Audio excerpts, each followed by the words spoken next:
తపస్సు చేస్తూ ఉంటారు.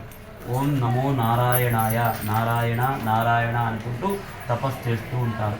అంటే విష్ణుమూర్తి దర్శనం కలిగితే మా జన్మ ధన్యమవుతుంది అనేటువంటి ఆ భావనతోటి ఇప్పటికి కూడా హిమాలయ పర్వతాలలో తపస్సు చేస్తూ ఉంటారు. అయితే వాళ్లకు విష్ణుమూర్తి దర్శనం కలగడము దుర్లభంగా ఉంటుంది. కానీ నారద మునీంద్రునికి అనుకున్న వెంటనే వైకుంఠానికి పోవడానికి, అంతఃపురానికి కూడా పోవడానికి అవకాశం ఉంటుంది.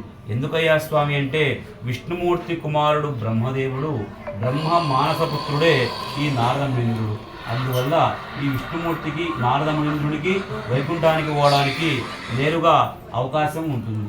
కాబట్టి నారద మునీంద్రుడు వైకుంఠానికి నేరుగా అంతఃపురానికే పోతాడు. పోతే ఆ అంతఃపురంలో ఎవరుంటారయ్యా స్వామి అంటే సాక్షాత్తు శ్రీ మహావిష్ణువు శేషపాంక్ మీద పండుకొని ఉంటే లక్ష్మీదేవి ఆయన పాదాలు నొక్కుతూ ఉంటుంది. అక్కడికి వెళ్ళి సాష్టాంగ నమస్కారం చేసుకొని అనేక రకాలుగా స్తోత్రాలు ప్రార్థనలు చేసి ఈ విధంగా వేడుకుంటూ ఉన్నాడు. ఓ స్వామి నారాయణమూర్తి, విష్ణుమూర్తి, ఈ భూలోకంలో మానవులది ఉత్తమమైన జన్మ అయినప్పటికీ కూడా ఉత్తమమైన జన్మ అయినప్పటికీ కూడా ఈ మానవులు ఎన్నో ఇబ్బందులు, కష్టాలు, దుఃఖాలు, బాధలు పడుతూ ఉన్నారు స్వామి. ఇవన్నీ తొలగిపోయి సకల శుభాలు కలగాలంటే ఏమైనా మార్గం ఉందా స్వామి అని నారద మునీంద్రుడు అడుగుతూ ఉన్నాడు. అప్పుడు విష్ణుమూర్తి చెప్తూ ఉన్నాడు, ఓ ఈ నారద, భూలోకంలో మానవులది ఉత్తమమైన జన్మ. ఎందుకయ్యా స్వామి అంటే భూలోకంలో మానవులతో పాటు ఎన్నో రకాల జంతువులు, పశువులు, పక్షులు, జలచరాలు, భూచరాలు, సమస్త జీవకోటి కూడా ఉంటుంది. వాటికి కూడా మానవునితో సమానంగా జీవము ఉంటుంది, ప్రాణము ఉంటుంది.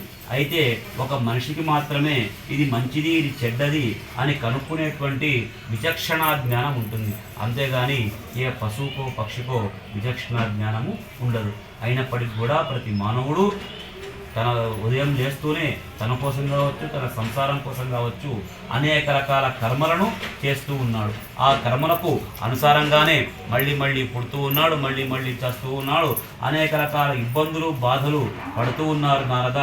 ఇవన్నీ తొలగిపోయి సకల శుభాలు కలగాలంటే ఒకే ఒక మార్గము, ఒకే ఒక వ్రతము కలదు. అదేమిటయ్యా అంటే సత్యనారాయణ స్వామి వ్రతము. ఈ వ్రతం చేసుకుంటే గనక అన్ని సకల ఇబ్బందులు తొలగిపోయి సకల శుభాలు కలుగుతాయి నారద అని సాక్షాత్తు శ్రీమన్నారాయణమూర్తి చెబుతూ ఉన్నాడు. నారద మునీంద్రుడు మళ్ళీ అడుగుతాడు, ఓ స్వామి, ఈ వ్రతాన్ని ఏ విధంగా చేయాలి, ఎవరెవరు చేయాలి, ఎప్పుడెప్పుడు చేయాలి అంతా వివరంగా చెప్పండి స్వామి అని అడుగుతూ ఉన్నాడు. అప్పుడు విష్ణుమూర్తి చెప్తూ ఉన్నాడు, ఓ ఈ నారద, ఈ వ్రతాన్ని బ్రాహ్మణ, క్షత్రియ, వైశ్య, శూద్ర 4 వర్ణాల వారు కూడా ఈ వ్రతాన్ని చేయవచ్చును. ఈ వ్రతాన్ని ముఖ్యంగా వైశాఖ మాసము, శ్రావణ మాసము, కార్తీక మాసము, మాఘమాసము, ఏకాదశి, పౌర్ణమి, రవి సంక్రమణము మరియు నిశాముఖము అంటే సాయంకాలం పూట చేస్తే మంచిదయ్యా అని చెప్తూ ఉంటారు. ఎందుకయ్యా స్వామి సాయంకాలం అంటే సాయంకాలం సమయాన్ని గోధూళి వేళ అంటూ ఉంటారు. ఆ సమయంలో ఇండ్లకు ఆవులు వస్తూ ఉంటాయి. ఈ స్వామి పేరే గోపాలకృష్ణమూర్తి. ఈయన కావులంటే బాగా ప్రీతి. అందువల్ల మనకు అవకాశం ఉంటే సాయంకాలం వరకు ఆహారం తీసుకోకుండా వ్రతం మొత్తం పూర్తయిపోయిన తర్వాత ప్రసాదము, తీర్థము తీసుకున్న తర్వాతనే ఆహారం తీసుకోవాలి. అంతవరకు ఉండలేం కాబట్టి ఉదయం పూటనే వ్రతం చేస్తూ ఉన్నాము. కావున ఈ వ్రతాన్ని ఎవరైతే చేయాలనుకుంటారో వాళ్ళు ఉదయాన్నే లేచి స్నానం మొత్తం నెరవేర్చుకొని నూతన వస్త్రాలు ధరింపజేసుకొని వాళ్ళ ఇంట్లో ఈశాన్య మూల ముందున ఒక మంటపాన్ని ఏర్పాటు చేసుకొని దాని మీద వస్త్రం పరిచి అక్కడ బియ్యం పోసి స్వామివారు అమ్మవార్ల విగ్రహాలను బంగారుతో కానీ, వెండితో కానీ, రాగితో కానీ వాళ్ళ శక్తి కొలది ఏర్పాటు చేసుకొని కలశం కూడా ఏర్పాటు చేసుకొని ఆ కలశం కూడా బంగారు కానీ, వెండి కానీ, రాగి కానీ వాళ్ళ శక్తి కొలది ఏర్పాటు చేసుకొని ఏ కార్యక్రమం చేసినా మొట్టమొదటగా వినాయక స్వామి పూజ చేయాలి. కాబట్టి ఇక్కడ కూడా ముందుగా గణపతిని పూజించి ఆ తర్వాత ఈ స్వామివారికి అనుచరులు ఉన్నారు. అనుచరులు ఎవరయ్యా అంటే ఆదిత్యాయి నవగ్రహాలు, అష్టదిక్పాలకులు, పంచలోక పాలకులు. కాబట్టి వారిని కూడా పూజించి ఆ తర్వాత స్వామివారు అమ్మవార్ల విగ్రహాలకు పంచామృతాలతోటి పాలు, పెరుగు, నెయ్యి, తేనె, చక్కెరతోటి అభిషేకం చేసి ఈ స్వామికి కేసరంటే బాగా ప్రీతి.